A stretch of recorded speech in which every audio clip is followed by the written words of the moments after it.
Good morning and welcome to Coffee and, the longest-running panel discussion show in American radio. To make a comment or ask a question of the panel, call 401-766-1240 or email coffee@woonsocketradio.com. And now, let's join the Coffee and panel. Well, good morning to you. It is Coffee and time right here on WOON AM and FM. Thanks for joining us this morning. It is Thursday, March 12th. My name's Joe Callahan. That's Bob Lotta right over there. Good morning to you there, Robert. Good morning. Good to be with you. And Sue Tesser McKenzie from the Black Valley Call-in-Times is here. Hi, Sue. Good morning. And around 8:30, we're going to be joined by Ann Conway from the Museum of Work and Culture. They got their Salute to Spring event coming up, their annual Salute to Spring, and we'll be talking about that. Great. Coming your way a little later on this morning here on ON Radio. 766-1240 if you want to call in comments or questions. And one of the first stories I wanted to bring up this morning, and it started on Monday, and it looks like things are going well, but it's the whole over at the high school, Woonsocket High. They got to lock up their cell phones at the beginning of the day in some kind of, I don't know how it works, in some kind of pouch that they carry around all day, and then at the end of the day, you punch in some little code or you scan something or however it works, and then it opens up again. And so they can take their phone out. There's a place on the wall as they leave, and they hit it, and a magnetic pulse opens it. Oh, thanks, Dave. Okay. Well, that's how it works. I guess it's the same way as how you lock it up. These kids must be suffering withdrawals. Seriously. It's the DTs is what they yeah. But they'll get over that. Well, they're going to shake for a little while, but then they'll get done with it. Now, and I did read an article on it. I said, and it brought up some good questions that I had, and it also answered them, which is good. And so, well, what if someone I don't want to do it. I'm not putting it in the pouch. I'm going to carry it around. Well, if that's the case, I guess because there's teachers watching, they said, well, you, Bob, you now have to go to the office and hand your phone over to them, and they'll just keep it for the day. And if I don't want to do that? That's a great question. That was my next question. I don't want to hand it over to the secretary in the office. Now what? Well, go home. Yeah. They kick you out. And how many absences are you allowed to accrue before bad things start happening there? But basically they just said you can't come back until you come back with your parents. And then we'll all sit down and have a discussion, I guess, with the principal to find out why you're not going to do this. And if you're not going to do this, say, oh, okay, drop out. They're probably not going to say that, but right. But that's the hierarchy of things. That's what they got to do. Well, I applaud their decision in trying to control the cell phones because I think they are a distraction. But I think they will probably run into one or two parents who are going to be saying, my child overrides anything that you want to do, and push it to the limit, and I don't know what the next limit is going to be. Well, that already happened at Wednesday night's Woonsocket School Committee meeting. And one parent got up and said, you can't do this, and my rights, and blah, blah, blah, blah, blah, blah, blah. But then they came up with she was just voicing her opinion. It wasn't facts or anything like that. But then other people voiced their opinion, other parents, other teachers, saying, after 3 days, it's working out great. I imagine it's working out exactly the way we wanted it to. The phones are away. The distractions are gone. They're now concentrating on what's being taught, and it's working out well. But, you're always going to get the people with that sense of entitlement. Well, always, yeah. Rules don't apply to me. Yeah. And, at the end of the day, you have to look at the 3 days have been successful. So far, yes. So far, so good. There's been no riots. I mean, come on. You would think parents want things to go in a better direction than where they've been. Yeah. I mean, they have not been in a good place, let's face it. You're right. And the kids were using their phones to set up physical altercations. Mm-hmm. Now they have to do and then recording it. And recording it, yeah. Well, now they have to do it the old-fashioned way. They have to actually talk to each other. Yeah. If they want to set something up. So, but it seems to not be happening. So that's well, the other thing too, y'all pushed it to that limit. This was your doing. That's what another school committee member said too. This was your doing. Yeah. Not ours. Lynn Kapiskas. Yeah. We're actually going to have Paul Bourget on Coffee In on Monday to talk about this. But she mentioned We told you to fix it to the parents, and you didn't. Right. So now we're fixing it, and you're just going to have to live with it. So there you go. Yep. Okay. And if you talk to other teachers, when the phones do go away, they say this miraculous thing happens, and the kids start talking to each other and having conversations and looking each other in the eye. And Right. wow, look at that! It's a, God, these days, that's a lesson in itself. This is so different when from we when, went to school. when Abe Lincoln and I went to school. Yeah, no. I mean, there was nothing like this. Next, they'll be passing notes in cursive. Yes, yes. That's so funny. I don't know why they don't teach cursive anymore. I had to teach my daughter how to write because you're going to be signing checks. Yeah. You can't put X. You got to, I don't care how it looks, but you got to throw your name down on that somehow. Right. And at least for me, writing in cursive is much faster than printing. Is it? Yes. Well, Maybe because okay. my writing isn't that great. Okay. But, It's just a line. well, with bumps in it. Yeah. Okay. I just hate that you got to sign your name. If you get a prescription at CVS, you got to sign that little tablet thing. Well, there's only certain prescriptions. It never looks the same. No. I think someone broke a rule when I went over to CVS last time because I was picking up some. My daughter hadn't been feeling well. She actually got a slight case of strep throat, and I had actually picked up some. She wanted some Dayquil and some Nyquil, and I went there and I'm picking up a prescription too. And the guy behind the counter goes, I need your birth date for the cold medicine. So I gave him the month and the day and stopped. And then he goes, I need the year too. Right. But I think they're supposed to ask for your ID. I think if I'd gone to the front of the store, they would have said, I don't know. ID to make sure you're actually the age you're at, that over 18, Joe. so you can buy Joe. cold medicine. Joe. Yes, Sue. Seriously. What? That's like you walking into a liquor store and getting carded. Come on. That hasn't happened in years. That's what I'm By the saying. way. I mean, I think they knew you were old enough.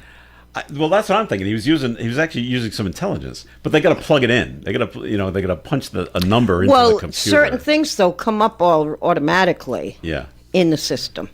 Like the date of birth is more to identify the individual that the medications are for. Yeah.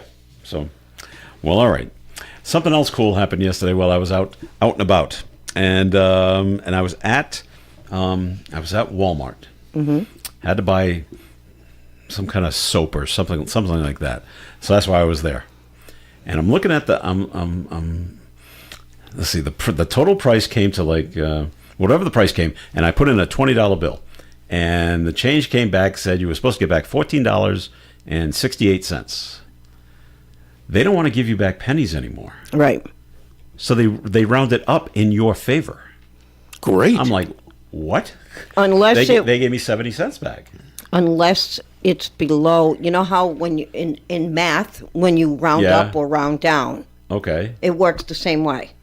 Well, I don't want to be rounded down. No, you could be rounded down. If they only owe you a see. penny, I'm not going to like that. if they owe you just a, how does it work? Wait, hold on. No, if they owe you a penny, they'll round up. If they owe you 4 pennies, Yeah. am I getting that right? No, I think it's the opposite. If they only owe you a penny, they're going to round down. yes. If they owe you 4 cents, they're going to round up Well, to 5. They will? Okay. Yep. mine Yep. was the change came to 60, whatever the dollar bills were, and 68 cents, and I got 70 cents back. Yes, because that was only 2 cents away. If it was 4 cents away, they would have rounded down. Now, if you do your I don't like that. if you do your No, calculations that's what they've correctly, been saying too on the news. Wow. and you gonna- shop often enough, you can bankrupt Kmart. Okay. right? Yeah. This extra 2 cents, it'll I'll knock them out, huh? yeah. It's going to break them. All right. Well, just be aware of that. Keep checking your receipts, and you'll notice that you're not getting pennies back when if you're actually paying cash and getting your change back. You're not going to get any pennies back anymore. You will at some places, like Cumberland Farms. Yeah. If you go into Cumberland Yeah. Farms, you will get. Yeah, you still get it back. Yeah. Comes out automatically. Okay. Well, we had the story in the Blackstone Valley Call-in-Times from Russ Olivo. We had a crash in East Woonsocket Sunday. Led to arrest of a North Attleboro woman charges driving under the influence of liquor and then leaving the scene of an accident, among other charges as well. Let's see. Felicia Dorsey was pulling out of the Walnut Hill apartment complex at 9:40 in the morning. Already drunk at 9:40 in the morning? Wow. Maybe she was still drunk from the night before. I don't know. Could be. She slammed into a car that had 2 children and their parents in it. Dorsey, who'd been traveling with a passenger, abandoned her riding companion. You're on your own. And took off. And left the area on foot. And there were plastic cups inside in the cup holders with alcohol in it. Open container. There's another charge. Wow. Right, Bob? Yes. Open container. All right. And however, people these days, and she's 36, so she's no kid, but people love to be, you got to be an individual, Sue. And people love to, especially women, like to, let's get purple hair. Let's get bright pink hair. Well, that's what she has. She's got either pink or bright red hair. Not red like, Right, not like a redhead. ginger, but not a redhead, but like red. So she was pretty easy to find walking down the street. Wow. My daughter has vividly colored hair. Okay. I think she looks great in it. She probably does. Just don't do anything illegal because she'll be easy to spot. That's the point.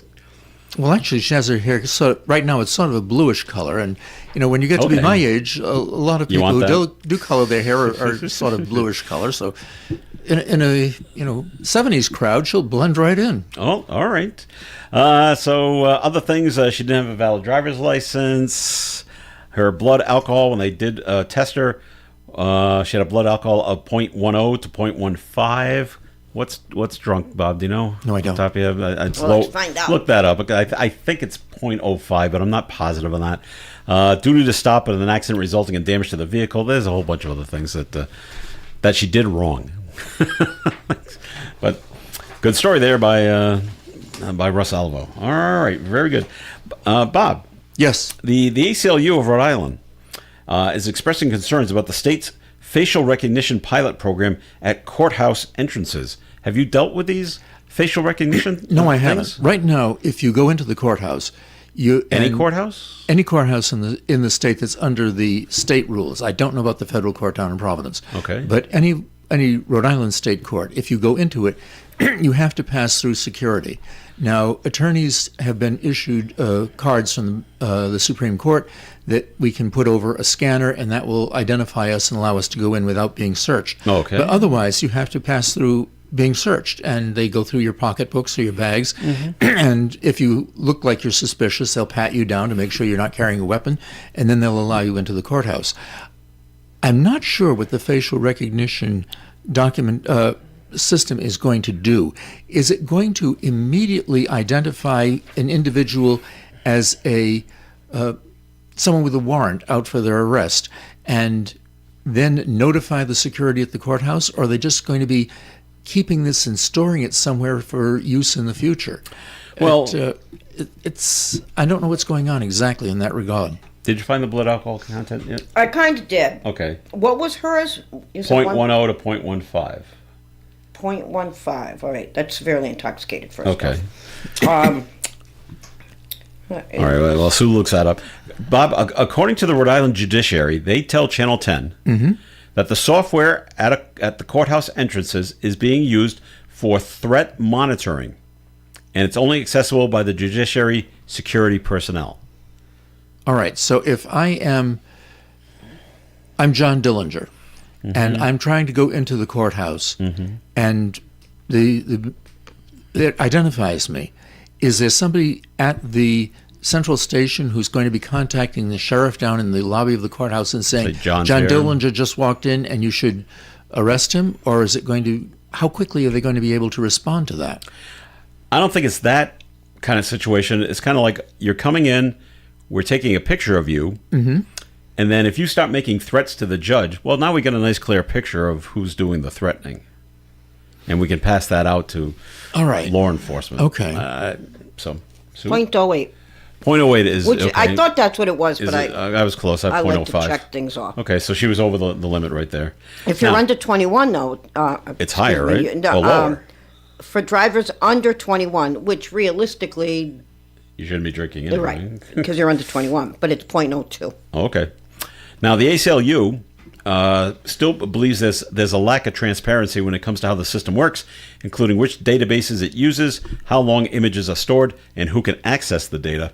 The ACLU goes on to say courthouses can remain secure without facial recognition, and there is always already measures in place to ensure the safety of the buildings. So that's where they stand on it. They don't like it. Each courtroom has a sheriff or a bailiff in there whose responsibility is to quell any disturbance that occurs during a court proceeding in the courtroom itself. As for the hallways, frequently there's sheriffs walking through the hallways anyway, because if they're not watching out for that kind of thing. Yeah. So I'm not sure exactly how much it's needed. Okay, we're going to take a break here in the Coffee and program, and more coming your way. Comments, questions can be called in at 766-1240. OM 1240. Your premier real estate expert is Scott McGee of the Stearns McGee team at RE/MAX Properties in North Smithfield. Scott has had extensive training and knows the latest real estate strategies. He can offer you knowledge and tools most other agents can't. To see the latest listings from the Stearns McGee team at RE/MAX Properties, visit this website, McGeeSoldMyHouse.com. Scott McGee of Stearns McGee team at RE/MAX Properties can help you buy or sell your home. Oh boy, we got 3 great shows at Chan's this weekend. I said 3. Tomorrow night, Friday night from 8 to 10. The 13th, it's Chan's welcoming back the debut of acoustic blues musician and historian Mark T. Small. He's the consummate musician, an electrifying performer, and a masterful interpreter of the blues, reminiscent of a young John Hammond Jr. Mark T. Small, tomorrow night, Friday night. Saturday night on the 14th, it's a rockin' folk, funk, and blues band playing danceable covers and originals featuring vocalist Emily Colton, Colt and the Coyotes. On Saturday night, 20 in advance, 25 at the door. And on Sunday night, from 6 to 8, not the usual time, 6 to 8 on Sunday night, it's Albert Castiglia, and an electrifying hardcore blues rock award-winning artist. 2023, he won 2 Blues Music Awards as Blues Rock Artist of the Year and Blues Rock Album of the Year for I Got Love. Reserve early and go there. It's $30 in advance, $35 at the door for Albert Castiglia on Sunday night. 3 great nights of music at Chan's. And, of course, there's the great food, too. 267 Main Street in Woonsocket, Chan's. The Coffee and panel is enjoying coffee from Down East Coffee Roasters. All their coffee is roasted right here in Rhode Island. Down East Coffee Roasters is available at all Little General stores. ON, AM, and FM. It is Coffee In here on ON Radio. Thanks for joining us. Joe Callahan here with Bob Lauder and Sue Tester McKenzie. And Sue's going to regale us now with all the wonderful things about the Blackstone Valley call-in times. All right, You know, I really do make this stuff up as I go along. I have no notes. I have nothing here as I sit here trying to untangle my necklace. Anyway, good morning from the Blackstone Valley Call-in Times. As I've mentioned, we do have Christina in the office for most days of the week. If you're looking for back issues of the paper, or legal notices, etc., you can give Chris a call at 767-8503. Make sure she's there, or you can call me at 487-4136. But I did want to point out, with spring around the corner, we've got some great specials coming up, both digital and print.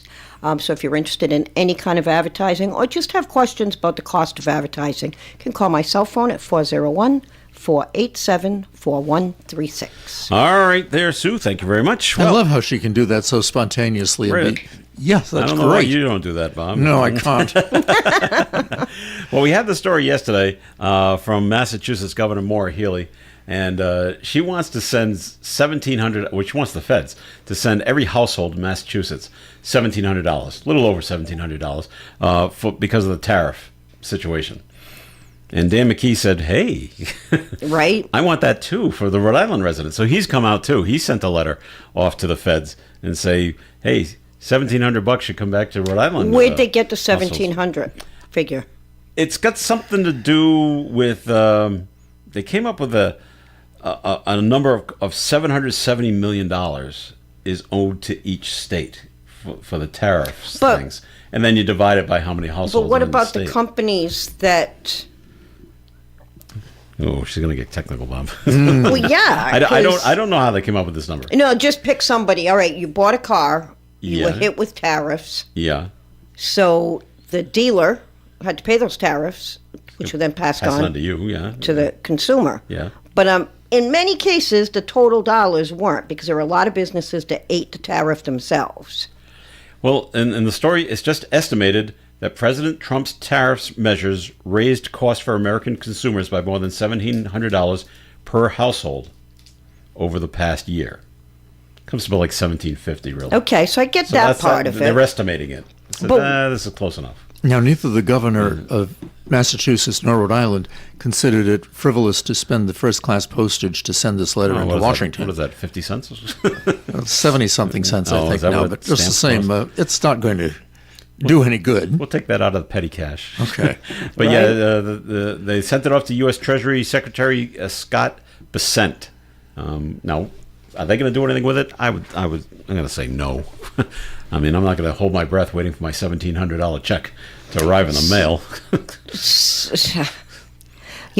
I don't think you should either. All right, so first of all. Yeah. All right, now, Dan, I'm not saying don't send me a check. Okay, I'm not saying that. No, what I'm saying is, I didn't lose $1,700 because I just purchased things cautiously. Oh, well, okay, yeah. Like, do you know what I mean? Like, knowing things that went up. But they're just talking, all groceries went up. Gas has just gone up. But rent.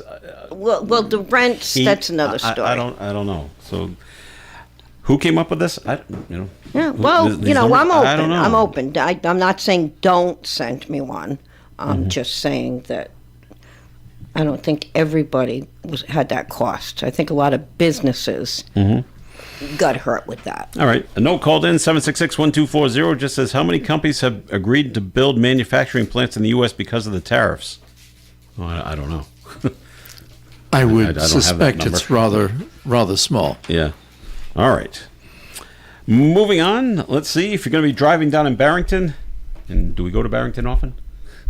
Occasionally, do they let us into Barrington? Well, they will. There's no guards at the gates right on the border of Warren. Okay, all right. But anyway, from Woonsocket, I bring it up because they're another community. They've decided, I guess, too many people are speeding in the school zones in Barrington, and they're putting up the speed cameras, kind of like Pawtucket and Providence, right? Providence has those. Yeah. Well. So just something to be aware of if you happen to be down there. Pay attention to those 20-mile-per-hour speed signs, because if you're going too fast, we've had this conversation before. Grabbing your license plate. We've had this conversation. Yep. Been there, done that. Not happening to me again. Me too. Takes one $50 ticket. To say, these for me, are real. Some people don't care, but nope. $150 is enough. Yep. So the Barrington Town Council voted 4-1 in favor of the speed cameras. Channel 10 reported a study be conducted to determine where the placements cameras are actually going to go, where in the school situation. And the monthly cost per camera will be $2,500, paid for primarily by violators' fines. So $2,500 per camera? Yeah. It's a seems like a nice business to be in. Yes. But when they will go into effect, not sure. Doesn't say when they're going to be up and operating. So just another place to be careful when you're in the school zones. Now I know Bob's been worried about this, and I think this is going to put not the speed cameras, and I hope this puts an end to it. But every time I said, okay, it's all taken care of, next I know someone else is up in arms again, and it's still got to do with World Cup soccer in Foxborough and who's paying for what. Have they decided yet, or is it still? Well, I think they have. But every time I say, oh yeah, it's all set, the next day a story comes out and says, no, it's not. But here's the newest story saying, okay, everything's all set. That's what I heard this morning. What's the story? Too. Well, the Kraft Group Sports and Entertainment Group, these are the people. This is Bob Kraft. He owns the Patriots and the Revolution, is reaching a deal with Foxborough, the town, on World Cup security funding. On yesterday, the Kraft Group agreed to cover the nearly $8 million advance to pay for security for the upcoming World Cup matches at Gillette Stadium. Town of Foxborough will incur no costs or financial burdens related to the FIFA World Cup. The town set a deadline of March 17th, which is next week, by the way, for the groups to put up the funds, or the select board would not issue the necessary entertainment license in order for the games to go on at Gillette Stadium. Now, if everything's all set and they get their $8 million, Gillette Stadium will host 7 World Cup games, including 1 match in both the round of 32 and the quarterfinals. It's being held around the country in different places. So, you know how, Bob, you always point out notes? Yeah, I got a note from a caller for Bob. Uh-oh. Oh, great. Okay. They're smart enough to talk to my research assistant. Great. What What does this one say? It says, first of all, here's one for Bob. He said it probably is rather a small number. Yes. False. What's a small what's the number? correct- Talking about the companies. Oh, the companies. Yeah. Yes. That built Numerous manufacturing. companies, including major players like, I can't even read that, Stellantis, Honda, and AstraZeneca have Drug company. announced plans to build or expand manufacturing plants in the United States due to the response of tariffs. Great. So there I you was go. wrong. Well, Trump always said that when he was running. He said, "We're going to do this, and this will cause companies to come here and build them here rather than pay the tariffs." So some are doing it. So okay. Yep. Another note called in just said people want instant gratification because they don't understand the long game. In terms of tariffs, I guess. In terms of anything, Yeah. oftentimes you don't understand. Right. So there you go. So Bob, you can sleep well that the FIFA World Cup soccer games will go on. I'm glad they are because I think it's going to bring a lot of business and activity and money to the area. And it's coming to Rhode Island. The country of Ghana has already said we're going to Bryant University. Yep. And use their facilities, well, for practice. Right. And they'll probably stay there. Housing. They're gonna Yeah, because it's In in the dorms July, over so the there's summer. no... Right. There's no school. There's no Right. students. At least not many. Right. So there's plenty of dorm space available. So that's good. That'll bring some nice money, and especially into Bryant. And of course, So- all the restaurants and whatnot in the Oh area. yeah. It'll do. And if you don't have tickets, stay away from Foxborough. How much do the tickets cost now? Well, that's a great question, Sue. No, I don't know. Let me look that up. It'll be. I'm gonna guess and just say it's gonna be over $100 per ticket per game, unless you can get some deal where if you buy 7, we'll sell them to you for like $90 a ticket. I don't know. Do you realize how lucky we are that we have Sue here? I know because she knows exactly where to go to look this stuff up, Yeah. which is great. But how much the tickets are for a World Cup game, I don't know. But I will tell you this: I bet it's a sellout. They're going to get 65,000 people at every single game. Wow. Coming from overseas, coming from all over the Northeast, because this is where they're going to be played. So, Okay. Sue, what do you got? Too low, your number, too low. 2026 World Too Cup low. ticket prices are exceptionally high due to demand and dynamic pricing. There you go. With group stage tickets starting around 140 to 200 and final tickets exceeding $4,000. Those are some really Sometimes good reaching seats. over 8,000 Okay, for top categories. there you go. Now, are they going to be televised live? Oh, I'm sure they will be. Yeah, ESPN or Fox Sports or somebody will pick this up. It's a big deal because they got to show it back to the countries that people Now, that when they can't make pick it. up the sports, right, do they pay to have the access to that taping, or do... Because they must have to pay and then have to get sponsors. Yeah, because that's how the NFL works. Major Yeah. League Baseball works. They pay the network to come do it, or the network says, "No, how does that?" No, the network pays the sports, That's what I mean. the rights to broadcast it. So yeah, ABC Right. will pay and then, World Cup. FIFA. And then ABC or whoever then has to get the sponsors. That's right to help pay offset for that. it. So okay. Well, I know That- that going so to that the works. game itself, there's a lot of excitement and Yes. But when you watch it on television, it seems that like when I see football games on television, you see a lot more, and they do the replays and things like that.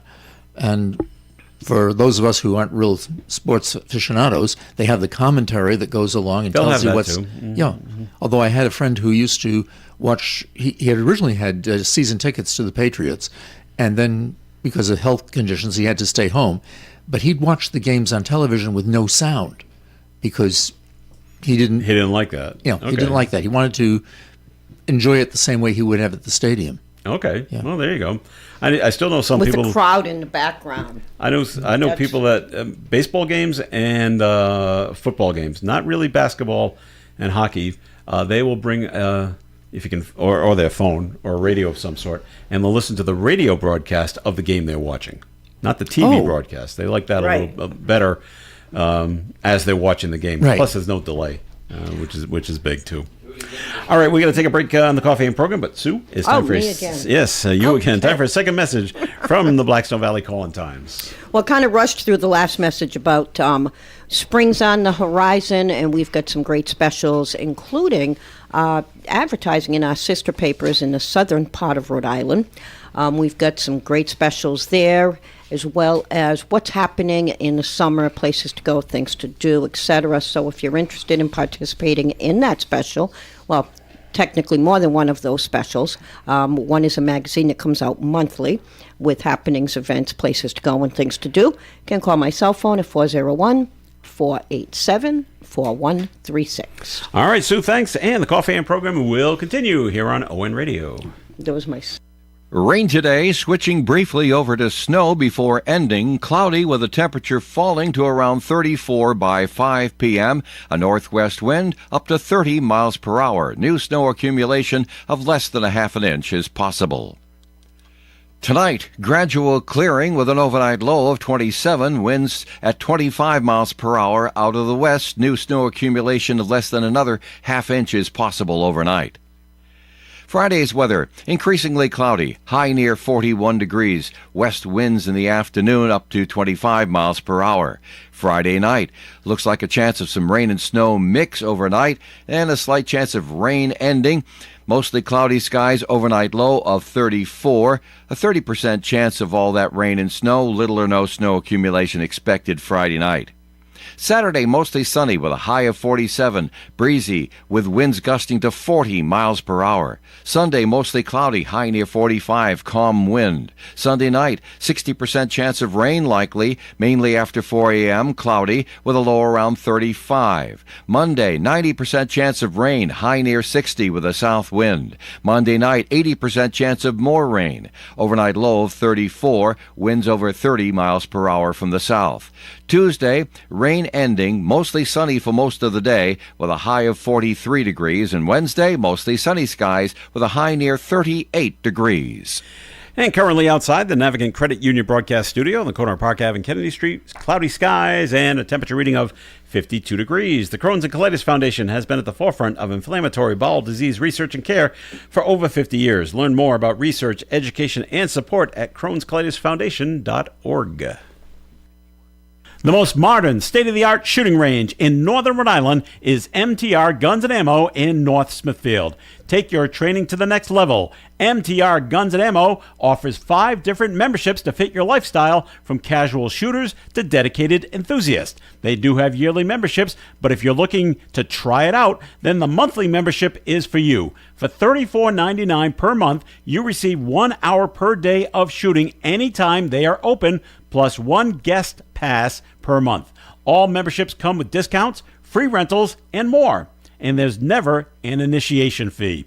MTR Guns & Ammo, 229 Quaker Highway, North Smithfield. Follow them on Facebook. Krakow Deli Bakery Smokehouse offers authentic homemade Polish food to make your next meal special. Try our many varieties of hot and fresh pierogies with onions and what they call dirty sour cream. Or pick up gołąbki, kielbasa, babkas, or some fresh rye bread.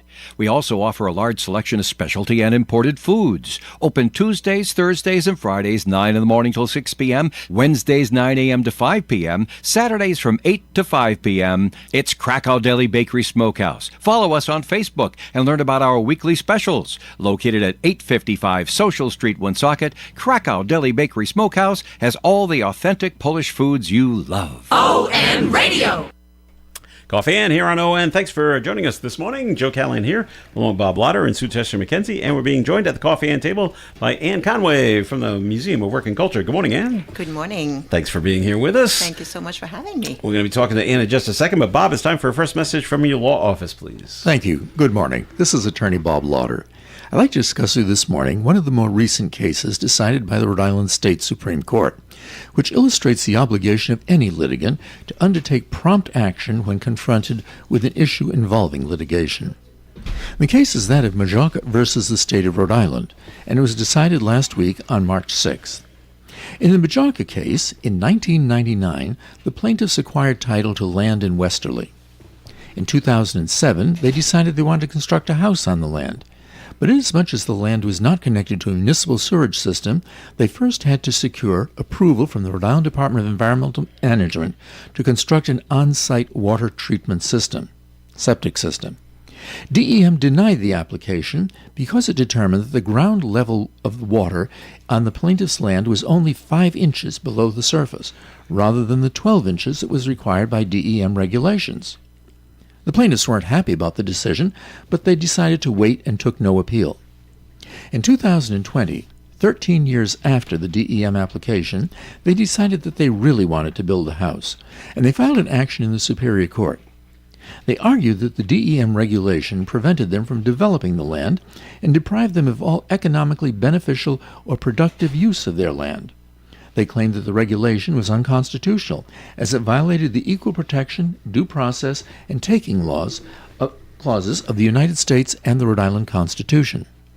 The state of Rhode Island filed a response seeking summary judgment on the grounds that while the state was not committed to a regulatory undertaking, the action of the plaintiffs was barred by the statute of limitations, and that they had failed to exhaust their administrative remedies. The plaintiff argued that the inability of the plaintiffs to construct a house on their land because of the DEM regulations constituted a continuing violation and not one told by the statute of limitations. The Supreme Court disagreed. The court noted that a continuing violation is not stated if all that appears from the complaint is that the plaintiff continues to suffer from the ongoing effects of some past act of discrimination. In this case, the plaintiff submitted a single variance request. DEM's denial of the request was a single, discrete act and cannot reasonably be constructed as a continuous or repeated injury. This is Attorney Bob Lauder. If you think my office may assist in your legal matters, please call me for an appointment. My name is Bob Lauder, and my telephone number is 762-4550. And the disclaimer, the Supreme Court of Rhode Island licenses all attorneys in the general practice of law. The court does not license or certify any attorney as an expert or specialist in any field of practice. Thank you. All right, Bob, thank you very much. All right. We asked Dan Conway to come on in because your big event's coming up. Yes. At the end of the month. Our signature event, Salute to Spring, Bonjour Printemps. It is an event that we have been running every spring now for close to 20 years. Is that right? I would say, Wow. we Okay. actually started, the museum has been open since 1997, and from the very first year. So I don't know if you remember, I know Dave Richards remembers that, we used to do a New Year's Day event. Okay. It was called La Fête du Jour de l'An, very, French-Canadian event. We did that for about 3 years, and then we moved our signature event to the spring. I think it was easier to find people to work with, especially And come caterers and come. Well, people came though. Yeah. A lot Okay. of people came, but it was just, for the staff to work Yeah. on New Year's Day and all that. Although it was just a great event, but now we're doing it in March every year. Sometimes it's early April, and it's at the same time as this bigger celebration of the French language and the French culture, which is called La Francophonie. So during the month of March, throughout New England, a lot of the cities and towns that have a similar history as Woonsocket, like you know of Biddeford, Maine, and Manchester, New Hampshire. So we celebrate La Francophonie. So it's a time to look back at history, look back at the French-Canadian history and the roots, and but also connect it with today. So we want people of French-Canadian ancestry to, come back. Maybe they don't speak the language anymore, but they still are connected with the culture. And this is what we are doing for that particular day. So as you know, the museum celebrates all the different groups of people came to Woonsocket to settle, to work in the factories, and some people came from everywhere, but certainly this is the time of year where we focus on the French Canadian culture, music. We even last week we had we presented a Québécois film, and we have different events like that throughout the month. But the signature event will be on the 29th of March, which is a Sunday afternoon from 1:30 to 4:30. Tickets are on sale, and I have to say that they're only $30, and that is because of the help of our sponsors. We have many, many sponsors in the community that help us keep the price down, because this event would cost a lot more if we did not have our sponsors. Sure. As you can imagine, we're bringing music, we're bringing food, we're bringing storytellers, and I can tell you a little bit more about that in details. All right, and I'm looking at some of the singers or the performers that are coming. In performances at 1:30 and then at 3 by Montreal musicians. I'm probably going to butcher these names, but is it Sean? Sean Dager. Yeah, okay. And his daughter. And his daughter Maya. Okay. So I wouldn't have ruined it. yeah, Okay. no, you were good. But what's amazing is Sean, is he from Canada? He is. Okay, but Bob, listen to this. He's a multi-instrumentalist, and he blends Celtic, French Canadian, Baroque, medieval, Arabic, and maritime musical styles. Wow. And sea shanties. Yeah, and many Wow. of many people will know him as a sea shanty artist, and he sings in both French and English. So the performance that you will see on Salute to Spring will be, in the two languages. Okay. He is amazing. You can just Google Sean Dager, and you'll see a lot of, you'll hear on YouTube a lot of his music. Yeah. He has an amazing voice. He is talented, he is funny, he is nice, and he performed at the museum twice so far. He came in June of last year and the year before. So we invited him again to come this year, and he's coming with his daughter. Now, Sean's wife is a classical musician. She's a cellist. So, of course, they have a daughter who is also an amazing musician, and she's a fiddler. player. Yeah. So we've never met her. But I know that it's going to be a really interesting. So she does French Canadian, but also bluegrass, Cajun influence. And so you mix all Appalachian music too from the mountains. Wow. Yeah.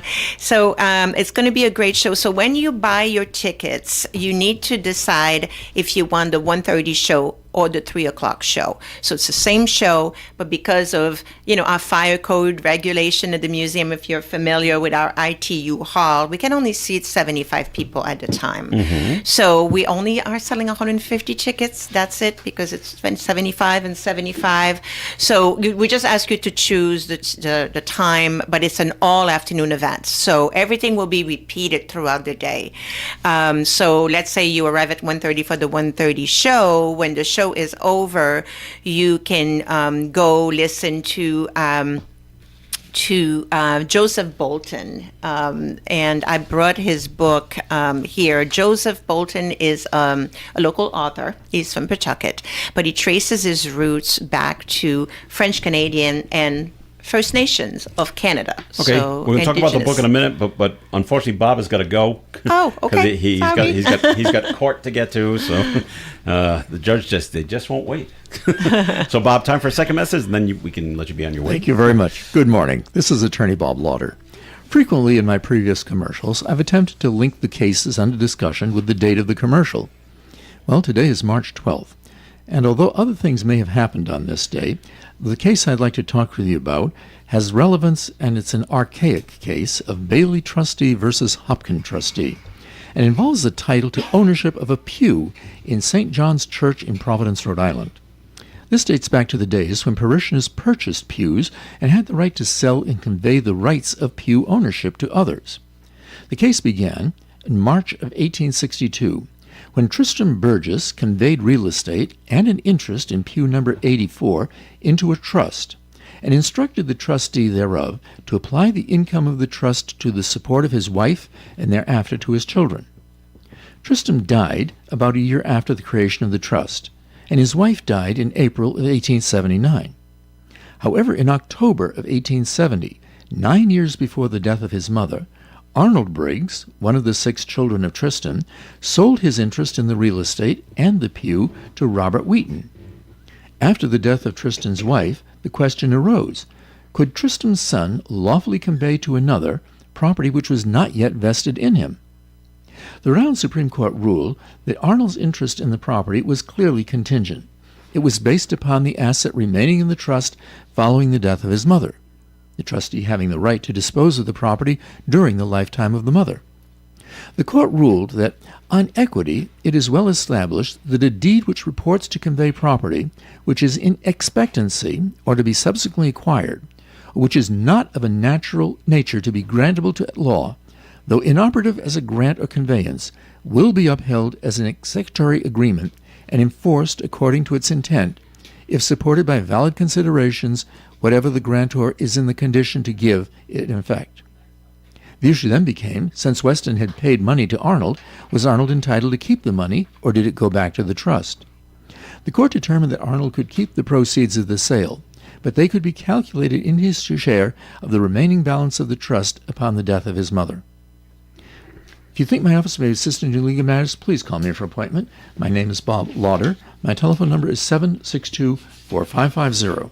The disclaimer, the Supreme Court of Rhode Island licenses all attorneys in the general practice of law. The court does not license to certify any attorney as an expert or specialist in any field of practice. Thank you. All right, Bob. Thank you, and enjoy court. Thank you. And we'll see you next week, right? I hope so. All right, more coffee and coming up. Stay tuned. OM 1240. Kafin Oil believes in service. Whether you need an automatic oil delivery, servicing, or a late-night emergency repair, Kafin Oil will be there. Kafin Oil installs gas and oil burners, too, water heaters, and central air conditioning systems. Stay comfortable year-round with the Kafin Oil team of professionals. Kafin Oil of Woonsocket, 765-3881. Keep that number handy, 765-3881. This is Anne Conway from the Museum of Work and Culture, inviting you to attend the museum's signature event, A Salute to Spring, Bonjour Printemps, on Sunday, March 29th from 1:30 to 4:30 p.m. This festive afternoon will feature a concert by Québécois musicians Sean and Maya Dager. Sean Dager is a folk singer and multi-instrumentalist whose blend of Celtic, French-Canadians, Baroque, medieval, Arabic, and maritime museum traditions create a unique, energetic performance. His daughter Maya is an accomplished fiddler who blends Québécois roots, bluegrass, and Cajun influences to create a rich and engaging sound. Guests will also enjoy a talk by local author Joseph Bolton, who will share stories of his French-Canadian heritage and how it inspired his beautifully illustrated Old Grandmother's Tree folktale books. Of course, no celebration will be complete without delicious food. Guests will be served poutine, prepared by Frisky Fries, and fresh pastries from Wright's Dairy Farm. The afternoon will conclude with the museum's annual raffle. Tickets are only $30 for adults, $10 for children ages 5 to 11, and free for children under 4. Tickets can be purchased at rihs.simpletix.com or by calling the museum at 401-769-9675. Thanks to our gold sponsors, the Quebec delegation in Boston, Burley, Nault, and Hanley Attorneys at Law, the Peen Financial Advisors, the Brickell Group, Bourget and Associates, Paul and Denise Bourget, the American French Genealogical Society, the New England Laborers Union, and Wright's Dairy Farm and Bakery. The 5th Annual ON Radio Senior Resource Fair will be Saturday, April 11th from 9 a.m. to noon at the Woonsocket Lodge of Elks, 380 Social Street, Woonsocket. Here's your opportunity to meet up with some great organizations like Navigant Credit Union, St. Antoine Communities, Blue Cross Blue Shield, and more, all looking to make your life easier. Come gather information at this free-to-attend event. Vendor space is still available. If your business would like to be part of the Senior Resource Fair, contact Joe Callahan at 401-762-1222 888-281-1240 or by email joe@woonsockeradio.com for information. Remember, the 5th Annual ON Radio Senior Resource Fair is Saturday, April 11th from 9 a.m. to noon at the Woonsocket Lodge of Elks,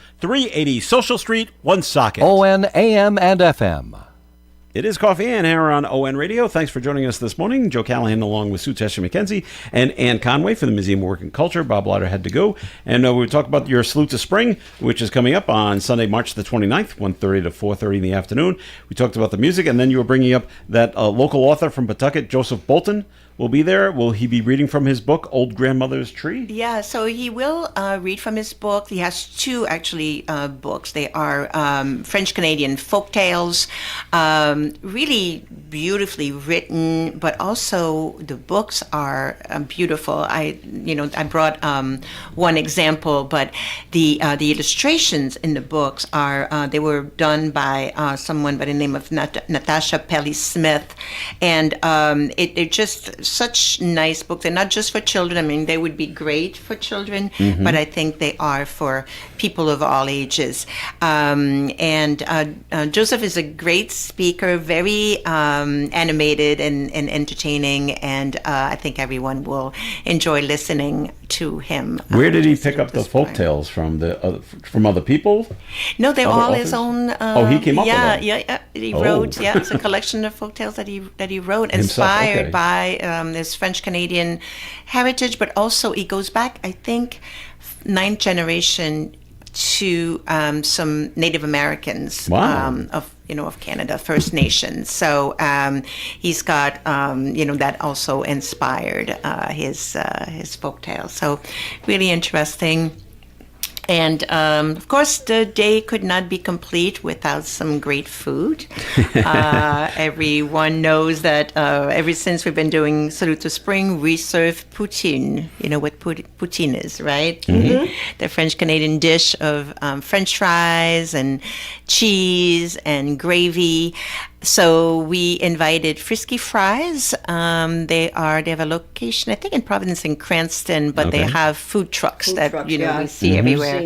So there'll be a food truck on location, and everyone will get included with your ticket price a serving of poutine.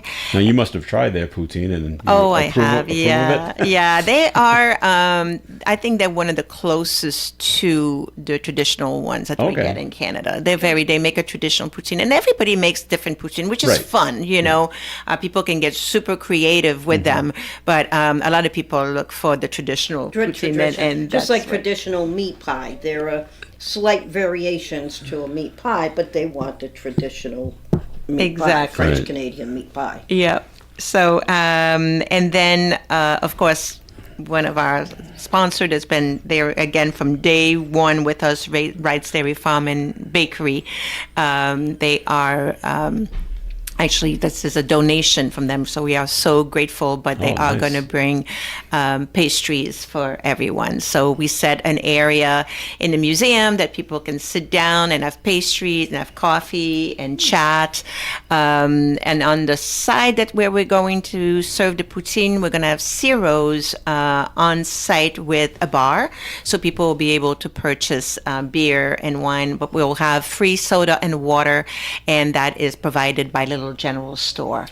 So again, with the kids from 5 to 11, mostly them, they'll be thrilled with the cookies and brownies at Wright's Dairy Farm. There will be, and they love the music. When we had Sean Dager last year and the year before, we had a lot of parents who brought their kids, and the kids were dancing around, and it's really that type of engaging music that you want to get up from your chair and dance. So just a fun event, very laid back, and again, the tickets can be purchased at on our website at rihs.simpletix.com. We can help you over the phone as well. We no longer can accept credit cards over the phone. This is something that regulations cannot be done, but people can come to the museum and we can process a credit card on site. All right. Yeah. You talk about the museum's annual raffle. What will you be raffling off? So, museum annual raffle. I know a lot of people in the community participate every year. We mail the raffle tickets as early as November, and people send in their raffle tickets, additional donations. So we are doing really well. We have raised so far with this raffle that started as a little raffle years ago. We've already raised $27,000 to support museum's education program. So if you have your raffle tickets and you haven't had a chance to send them in, it's still time. If you would like to purchase some raffle tickets, they're on sale at the museum.